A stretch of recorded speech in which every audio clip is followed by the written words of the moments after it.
Good afternoon, City Church students. I hope you are having a great week. We are getting ready to dig into Daniel chapter 6. This is the third week and actually our final week of teaching for the entire year. But it's the third week of the series Game On.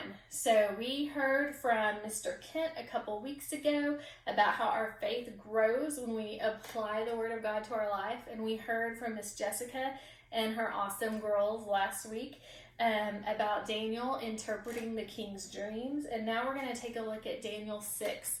This is a pretty popular Bible story. We're looking at Daniel in the lion's den. And, you know, this story is a pretty good representation of sometimes how we can best glorify God. It's not always in the big moments or on a big stage that is planned and prepared for that we most glorify God. Honestly, most of the time, it's in our hardest times and in the most challenging situations that we really can show others who God is and just share His faithfulness with others and how He's been faithful in our lives. So we are going to take a look at Daniel chapter 6. Honestly, I was pretty nervous about sharing with you guys this week. I'm not very fancy or flashy. I tried to think of all kinds of cool attention-getting things that I could do to try to, make the story bigger and better and have more cool effects. I thought about a TikTok video to maybe grab some attention. I thought maybe I needed a filter, a Snapchat filter or something to be really cute. I worried about what I would wear or saying the right thing or having the right the right everything. But honestly, I came back to the text and looked at it and I said, you know what? What we have to learn from Daniel is that we're just supposed to be us, right? So I'm just Miss Lacie in my student ministries t-shirt and my Birkenstocks with my Bible, and I'm going to share with you the Word of God because that's just what I do. That's who I am.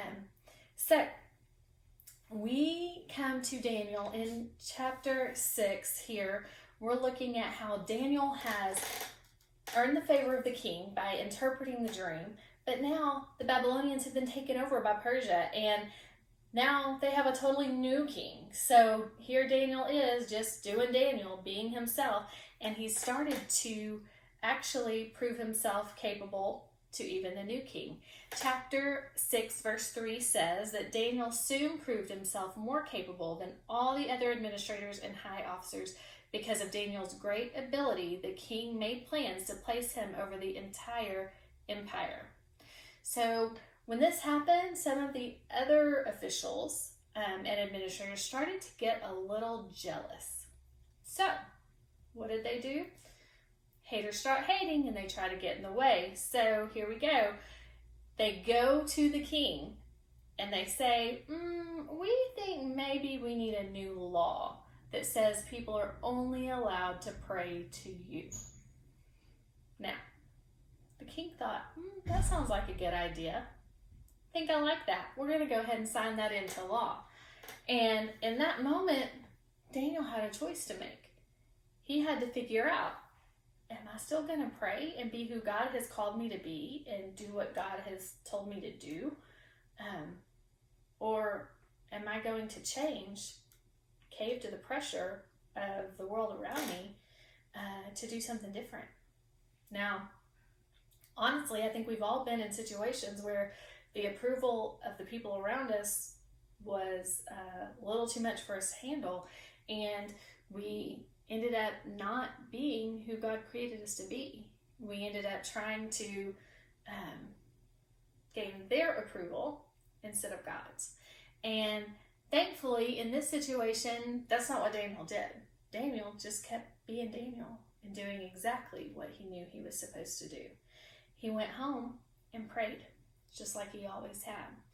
And even though he got caught, and he got thrown into a den full of lions, he trusted that God was going to be with him. we look here, guys, honestly, even the king thought Daniel was gone for. It says he didn't sleep at all that night. But he did say, "May your God, whom you serve faithfully, rescue you." Guys, all eyes were on Daniel. Everybody was looking at the fact that this guy who had earned the favor of the king, that everybody was looking at, that everybody thought was great, now he's in a pit, literally down in the den of lions, probably about to be eaten alive. But that's not where the story ends, thankfully. It says in verse 19, "Very early the next morning, the king got up and hurried out to the lion's den. When he got there, he called out in anguish, 'Daniel, servant of the living God, was your God, whom you serve so faithfully, able to rescue you from the lions?' And Daniel answered, 'Long live the king. My God has sent his angel to shut the lions' mouths so that they would not hurt me, for I have been found innocent in his sight, and I have not wronged you, your majesty.'" It says that the king was overjoyed and ordered that Daniel be lifted from the den. Not a scratch was found on him because he had trusted God. This is interesting. Daniel is in the lion's den. Everybody's expecting this thing is going to end him, right? Everybody's expecting, oh, that's it. This guy that interpreted the dreams, this Daniel that everybody loved, is gone. And they were honestly probably getting ready to celebrate. But when the king went and found him alive, that really was an incredible opportunity to glorify God. It's exactly what happened. It says the king was overjoyed and ordered that Daniel be lifted from the den, not a scratch found on him because he had trusted God. But then the king gave orders to arrest the men who had accused Daniel. It says that he had them thrown into the lion's den along with their wives and children. That's pretty scary. The lions leaped on them and tore them apart before they even hit the floor of the den. Guys, those weren't some little scaredy cat lions in there. They were the real deal, vicious, ferocious lions. But God protected Daniel. He kept him safe. He was faithful, even in the darkest, scariest, hardest night. It gets even better, y'all. In 25, it says, "The king sent this message to the people of every race and nation and language throughout the entire world. He said, 'Peace and prosperity to you. I decree that everyone throughout my kingdom should tremble with fear before the God of Daniel.'" What could have been the end was actually an opportunity that glorified God in huge, huge ways. So I know a lot of times we think that we have to say the right things or put on some big show to try to make an impact for God. But sometimes it's just living out our life day to day, week to week, being faithful and obedient to who God has created us to be and what he's asked us to do. Oftentimes those are the things that God uses in our life to tell others about him.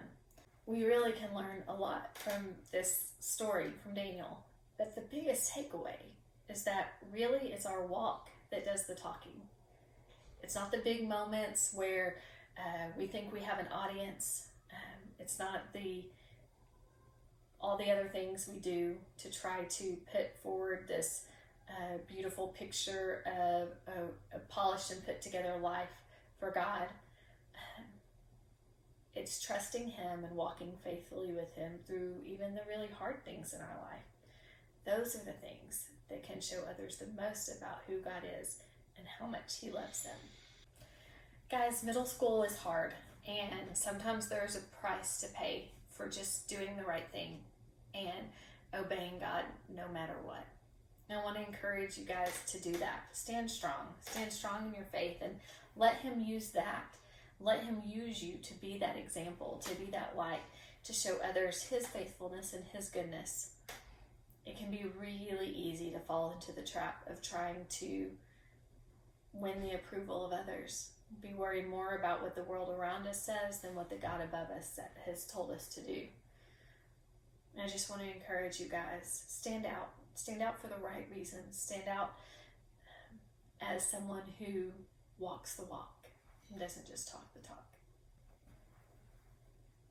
I can try to put on a great Snapchat filter. I can learn a dance, quick little dance for a cute little TikTok video. Hey, so you bagged him. I'm a savage. Classy, bougie, ratchet. But y'all know that I'm not a TikToker. I can try to fake it for a little bit, but honestly, it's what happens when times get hard and when times get tough that show what we're really made of. So guys, I want to encourage you to really walk the walk. Be who God has created you to be. Stand out and be set apart for the right reasons. I love you guys. I hope you have a great week.